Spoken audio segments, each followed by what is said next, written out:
এডিএসডিতে রিটালিন এবং অ্যাডারাল কিভাবে কাজ করে এটা অনেকেই আমার কাছে জানতে চান। এডিএসডিতে মূলত আমরা স্টিমুলেন্স এবং নন স্টিমুলেন্স দুই গ্রুপের ড্রাগ ইউজ করে থাকি। রিটালিন এবং অ্যাডারাল দুইটা কিন্তু আসলে স্টিমুলেন্ট, বাট এটা একটু ভিন্নভাবে কাজ করে। রিটালিন হচ্ছে একটা মিথাইল ফেনিডেট ডেরিভেটিভ।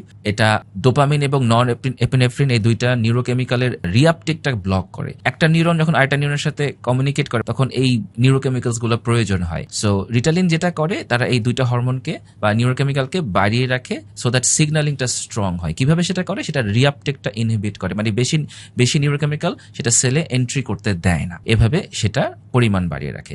আর অ্যাডারাল একইভাবে কাজ করে, তারা রিআপটেকটাকে ব্লক করে, সাথে তারা এক্সট্রা ডোপামিন এবং নন এপিনেফ্রিন রিলিজ করে। সো অ্যাডারাল এবং রিটালিন দুইটাই আলটিমেটলি ডোপামিন এবং নন এপিনেফ্রিন মানে এর পরিমাণ বাড়ায়, তারা সিগন্যালটা স্ট্রং করে। বাট অ্যাডারালের একটা বাড়তি অ্যাডভান্টেজ হচ্ছে সেটা এক্সট্রা ডোপামিন এবং নন এপিনেফ্রিন রিলিজও করে থাকে।